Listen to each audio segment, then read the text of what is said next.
ৰাজ্যৰ শিক্ষাৰ্থীসকললৈ মুখ্যমন্ত্ৰী ডক্টৰ হিমন্ত বিশ্ব শৰ্মাই আহ্বান জনাইছে যে ৰাজ্যৰ বিকাশ, ৰাজ্যৰ শিক্ষা খণ্ডৰ উন্নয়ন, ৰাজ্যৰ শিক্ষা খণ্ডৰ বিকাশ এইসমূহৰ ক্ষেত্ৰত ছাত্ৰ-ছাত্ৰীৰ ভূমিকা কি সেয়া সকলোৱে জানে। তেনেকুৱা এটা প্ৰেক্ষাপটত অসম চৰকাৰে যি বাস্তৱ পদক্ষেপ গ্ৰহণ কৰিছে সেই পদক্ষেপৰ সমানে সমানে ছাত্ৰ-ছাত্ৰীয়ে এই মুহূৰ্তত কি কৰা উচিত সেই কথাও ক'লে মুখ্যমন্ত্ৰী ডক্টৰ হিমন্ত বিশ্ব শৰ্মাই ভাষণ প্ৰসংগত। প্ৰাথমিক বিদ্যালয়ত 6% ল'ৰা-ছোৱালীয়ে স্কুল এৰি থৈ গৈছিল।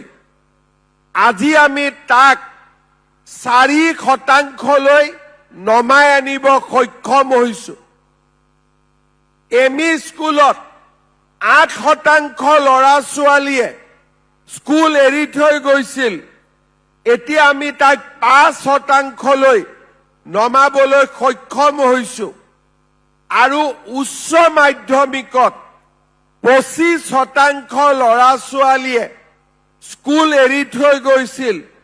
তাক আজি আমি 17%লৈ নমাবলৈ সক্ষম হৈছো। অৰ্থাৎ আমি লোৱা প্ৰচেষ্টাবিলাকে আজি কৰবাত নহয় কৰবাত আমি সফল আৰু প্ৰভাৱী হোৱাৰ প্ৰমাণ আমি লাহে লাহে দেখা পাইছো।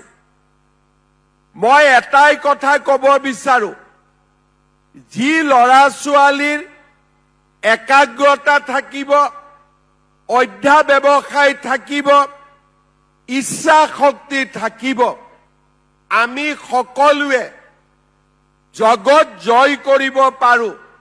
আমি নিজক এজন সুস্থ মানুহ বুলি, আমি এজন শক্তিশালী মানৱ সম্পদ হিচাপে নিজক আমি প্ৰতিষ্ঠা কৰিব পাৰো। মই কেইটামান উদাহৰণ দিব খুজিছো। আজিৰ পৰা 10 দিন আগতে মোক ভাৰতৰ প্ৰধানমন্ত্ৰী নৰেন্দ্ৰ মোদী ডাঙৰীয়াই ৰাতিপুৱা 5:30 বজাত ফোন কৰিছিলে।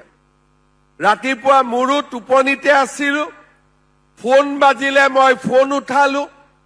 মোদী ডাঙৰীয়াই মোক ফোনত ক'লে যে হিমন্ত, তই এবাৰ চিমুক লগ পাই লবি। তেতিয়া মই মনতে ভাবিলো যে মোক ভুলতে ফোন লগালে নেকি, কাৰণ মইতো কোনো চিমুক চিনি নাপাওঁ। তেতিয়া প্ৰধানমন্ত্ৰী ডাঙৰীয়াক মই আকৌ এবাৰ সুধিলো যে প্ৰধানমন্ত্ৰী জি, मैं হিমন্ত বাত কৰ ৰহা हूं, মই হিমন্তই কৈ আছো। তেতিয়া মোদী ডাঙৰীয়াই মোক ক'লে, মই তোকে কৈছো। মই ফোনটো থলো। মোৰ চিন্তা হৈ থাকিলে যে চিমু কোন, কাৰ কথা ক'লে, ক'বাত কিবা গণ্ডগোলে লাগিলে নেকি। কাকো ফোনো কৰিব নোৱাৰো। তেতিয়া ৰাতিপুৱা 5:30 বাজি আছে। মই যেনে তেনে টেনচনত, যেনেকে তোমালোকক শিক্ষকে কেতিয়াবা খং উঠিলে তোমালোকৰ ভয় লাগে, টেনচন হয়, আমাৰো প্ৰধানমন্ত্ৰীয়ে ফোন কৰিলে আমাৰো ভয় লাগে, আমাৰো টেনচন হৈ থাকে। মই যেনে তেনে 3 ঘণ্টা পাৰ কৰিলো। প্ৰধানমন্ত্ৰীৰ কাৰ্যালয় 9টা-8টাতে খোলে। মই ফোন কৰিলো যে ৰাতিপুৱা মোক প্ৰধানমন্ত্ৰীয়ে ফোন কৰিছিলে, চিমুক লগ পাব ক'লে, মোক অলপ জনাব পাৰিব নেকি কোন চিমু। তেতিয়া মোক তেওঁলোকে ক'লে যে চিমু মানে চিমু দাস।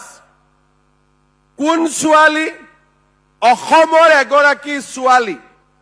যোৱাকালি প্ৰধানমন্ত্ৰীক লগ পাইছিলে। কিয় লগ পাইছিলে? যে এইবাৰ ৱৰ্ল্ড ব্লাইণ্ড ক্ৰিকেটত ইণ্ডিয়া চেম্পিয়ন হৈছে আৰু চেম্পিয়ন ইণ্ডিয়া টিমত অসমৰ চিমু দাসেও খেলিছিলে। যোৱাকালি প্ৰধানমন্ত্ৰীয়ে তাইক লগ পাইছিলে আৰু তাই অসমৰ কথা কৈছিলে, সেইকাৰণে আপোনাক লগ কৰিব দিছে।